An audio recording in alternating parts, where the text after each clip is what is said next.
What is up, guys? This is the Redstone Scientist here, back on the UnchartedCraft vanilla server, yay! With my special jump boost here.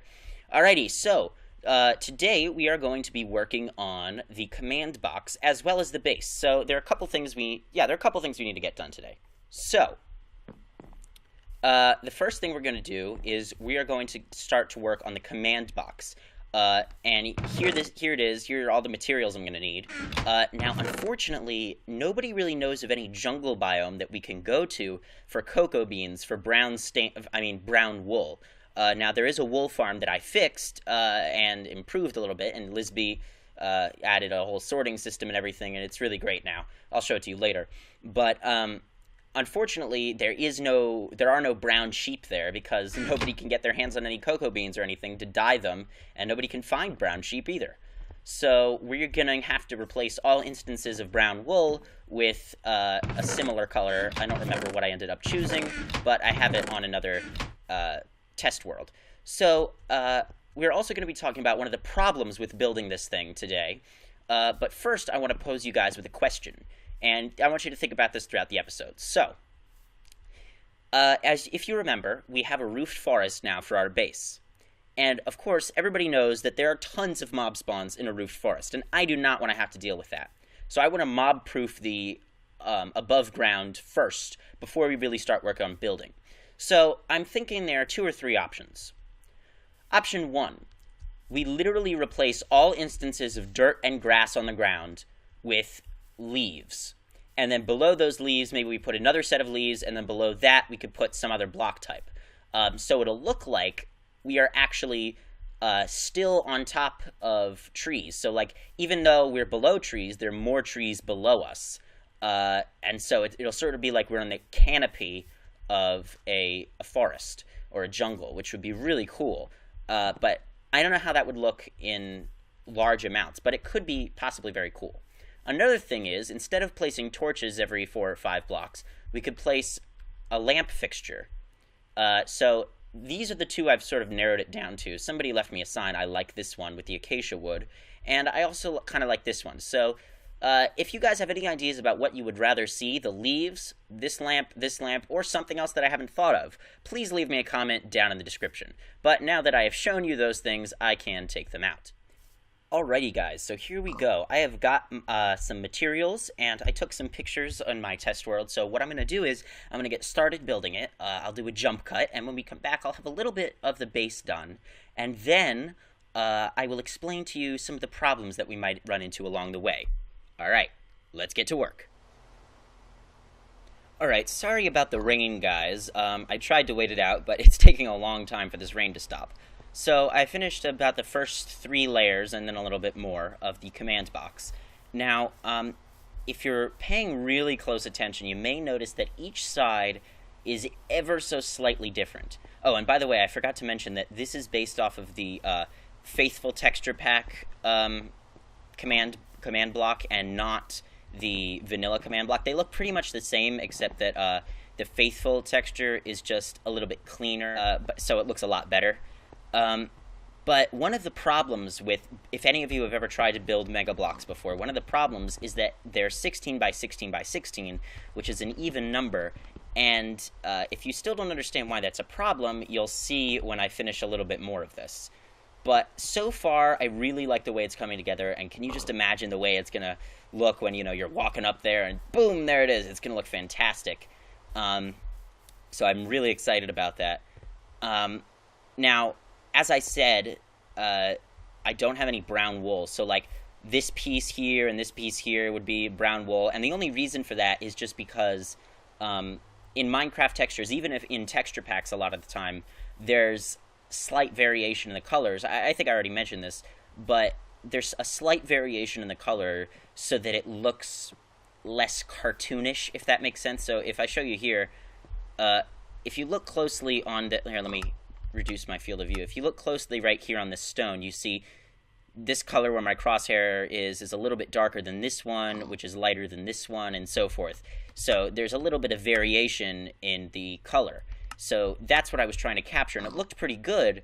It will look a little bit more cartoony without the brown wool, but I think it'll still look pretty good, but we'll see.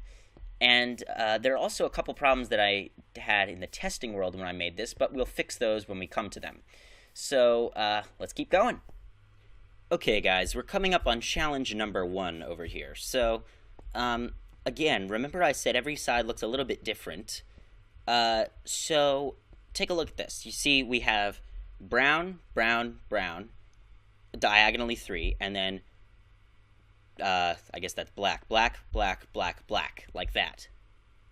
Okay, now on this side, we've got this weird thing going here. We've got 2 of the same type in a row, just like this, as if it's being stretched.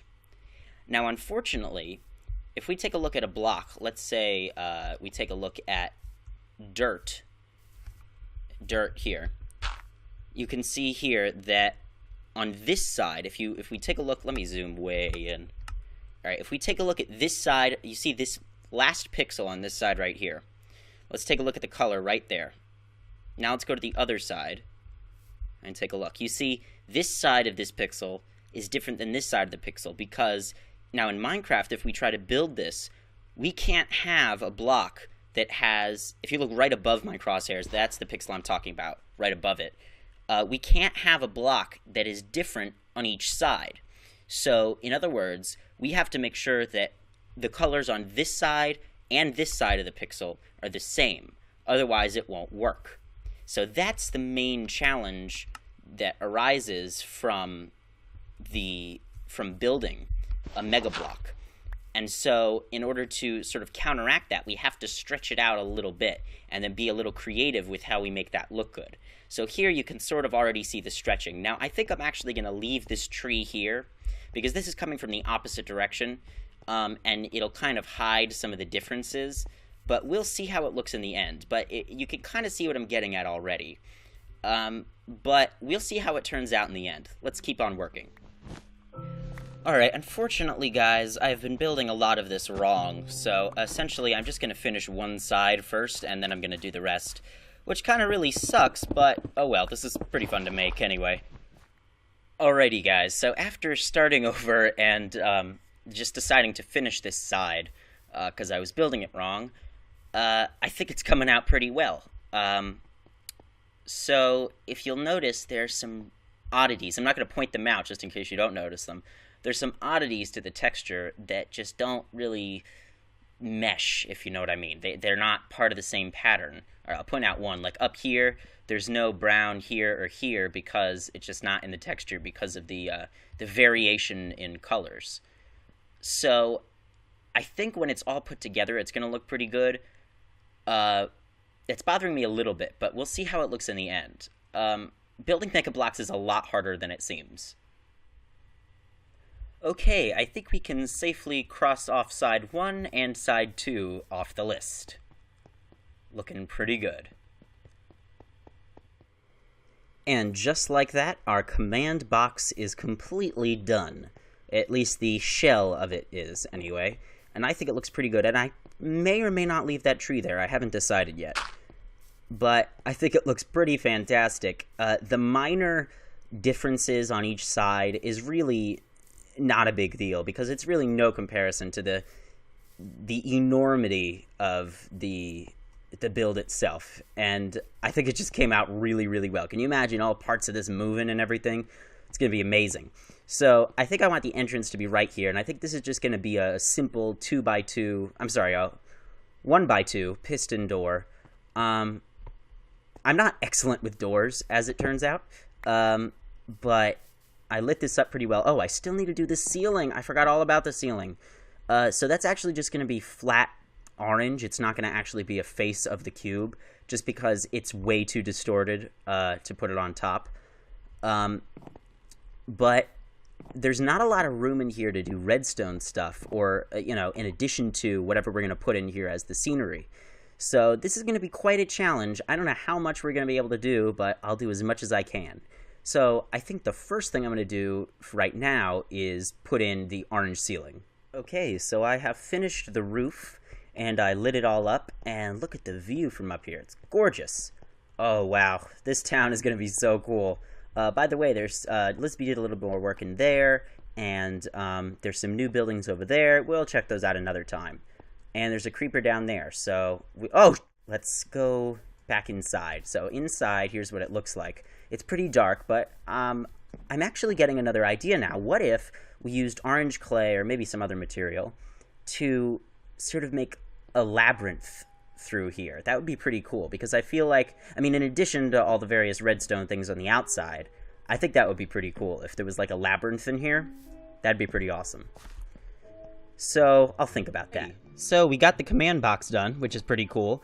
I've got some great ideas that I did at a testing world. There's going to be some awesome stuff in here for an entrance and exit, which is kind of all I have so far. But for right now, what are we going to do next? Well, right now, we are going to work on the tunnel on the nether ceiling that goes to my base in the roof forest. So here are all the materials I need, plus food and some other stuff. So let's get cracking.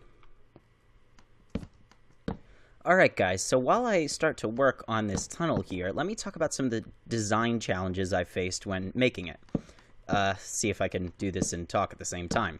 So, whoops. Darn, I didn't bring an axe. That was stupid of me. Okay, well, essentially, where we are right now is very close to the Wither Skeleton Farm. And as many of you know, Wither Skeleton Farm really, as with most mob farms, really rely on having a lot of spawning, very few spawning spaces, so that, so that's why you slab the area, a huge area surrounding the farm, in order to make sure that the Wither Skeletons only spawn where they're supposed to, in the farm. And so, this track comes dangerously close to it, and so I needed to make sure that this track was completely and 100% spawn-proof, which was a little frustrating, because a lot of the spawn-proof things, the things that make blocks spawn-proof, are not that aesthetically pleasing. And so I knew I wanted to have a trapdoor fast travel thing and a minecart track. And as you know, the minecart tracks do not stop mobs from spawning.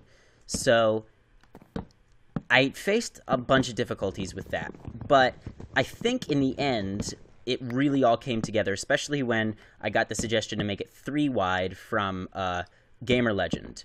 So I really think it's going to work out well, and I think it's going to be a beautiful tunnel. But you'll see. I'll finish a little section of it, and then I'll let you see it. Alright guys, so essentially what's going to happen here is we're going to have a birch ceiling, and we're going to have rails on here with glass blocks on top, and then trapdoors on each side. And the birch ceiling is going to go up 1 in the middle. And so you'll be able to travel on either side, and if you see, the yellow and red alternate every time. And it's really going to look awesome, especially with the bedrock beneath. I think it's pretty cool. So, and then but unfortunately I'm going to have to slab everything on the outside in order to keep it spawn proof. But that actually is all the time I have for today, guys. Have a wonderful day. I think this is going to be an ongoing project I'll be working on. But, alright, that's it. Thanks for watching.